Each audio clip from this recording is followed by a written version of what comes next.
Dans chaque village, il existe des histoires que l'on ne raconte qu'à voix basse, des vérités que le vent seul ose murmurer.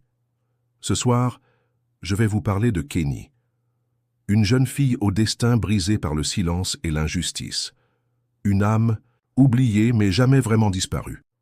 Dans le village de Ngolobé, niché au cœur de la savane ouest africaine, vivait une jeune fille nommée Kani. Elle avait le regard profond de ceux qui portent en eux plus de secrets que d'années et un sourire timide, aussi fragile qu'une fleur dans la brume du matin. Les habitants de Ngolobé étaient de fiers cultivateurs, de vaillants guerriers. Ils menaient une vie paisible au gré des saisons qui passent. Ces braves gens étaient aussi très attachés à leurs coutumes et leur religion. Parmi les hommes, les plus braves et sages du village de Ngolobé, on pouvait citer Namori. Il avait perdu sa première épouse qui mourut en donnant la vie à une gros bébé, une petite fille que tout le village aima tout de suite quand elle vint au monde. Certains aimaient la petite Kani par pitié, vu qu'elle ne connut pas la douceur et la chaleur des bras d'une mère. D'autres appréciaient cette petite pour sa bravoure, sa gentillesse, son sens de l'entraide. Kani ne se faisait pas prier pour donner un coup de main. Kani passait plus temps à aider les autres qu'à s'occuper de ses tâches à elle.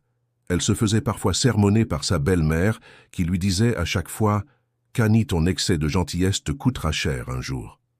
Ainsi Kani grandissait sous l'œil fier de sa famille, promise à un avenir tranquille, tissé de traditions et d'espérance. Dans ce village, la pureté d'une femme avant son mariage était un honneur sacré, un lien inviolable entre les ancêtres et les vivants. Mais parfois, même les lieux les plus sacrés cachent des ombres que personne ne veut voir. Un soir, alors que le vent chantait à travers les arbres et que la lune veillait sur les toits de chaume, Kani se pressait de rentrer après avoir été aider la vieille Fanta à ranger les fruits de sa récolte et balayer sa case quand, en passant devant la case de son oncle, elle fut interpellée par ce dernier. « Kani, comment vas-tu? D'où viens-tu? » « Je viens de chez la vieille Fanta, et je rentre rapidement à la maison de peur de me faire sermonner par Baba Namori. Il n'aime pas que je sois dehors à des heures pareilles. » « Je comprends.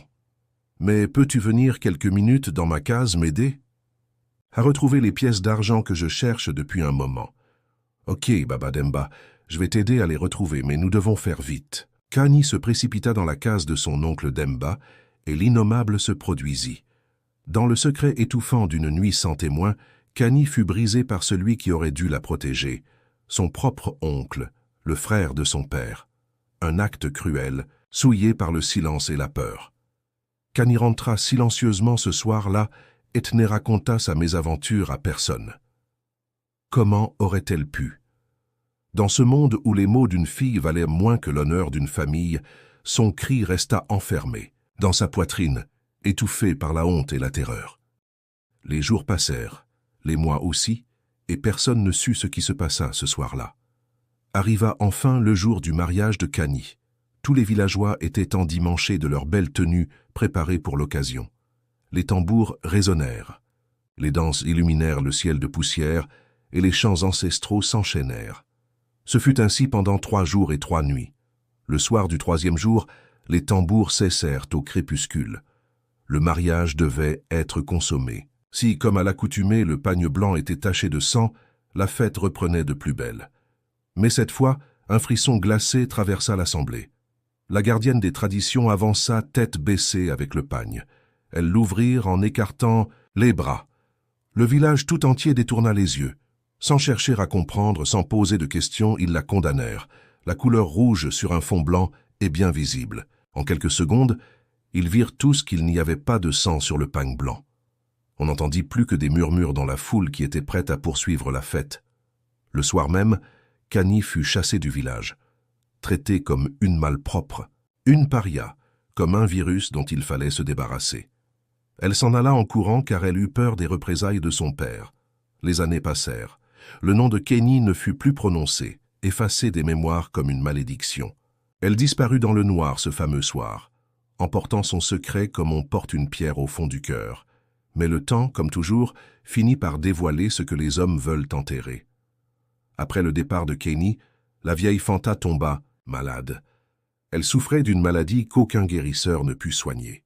Un jeune du village lui rapporta des médicaments pharmaceutiques de la ville.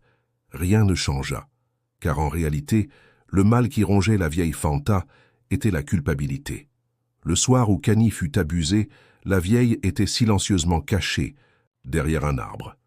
Elle passait à côté de la case de Demba quand elle vit Kani discuter avec son oncle à voix basse, et quand il demanda à Kani d'entrer dans la case, la vieille comprit les intentions de Demba, mais ne put réagir. Elle resta figée derrière l'arbre, et entendit Kani qui suppliait son oncle d'arrêter.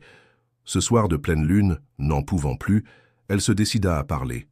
Elle estimait qu'il était temps, mais c'est surtout par peur de mourir avec ce secret lourd sur le cœur qu'elle se décida à parler. C'est ainsi qu'au moment où les anciens du village se rassemblèrent, devant la grande case, pour honorer les ancêtres que la vieille femme rongée par la culpabilité se leva dans un souffle tremblant, demanda la parole et raconta l'horreur que Kani avait subie ce soir-là.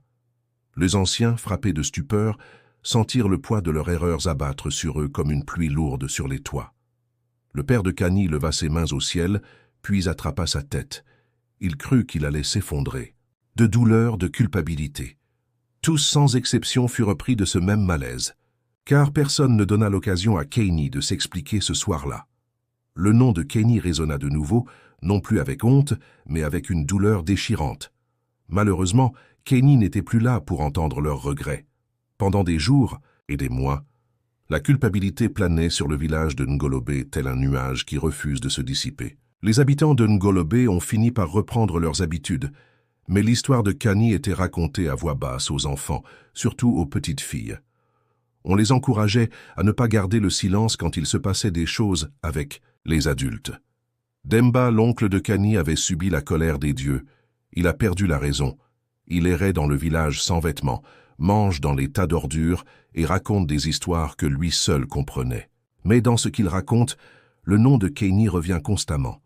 Dans de nombreuses familles, des enfants sont abusés et préfèrent garder le silence et porter le poids de la douleur jusqu'au jour où quelque chose viendra briser le silence et les emmener à parler. On retient de cette histoire que tous ceux qui abusent de personnes innocentes finissent par payer de leurs crimes. Tôt ou tard, la vérité finit par se savoir.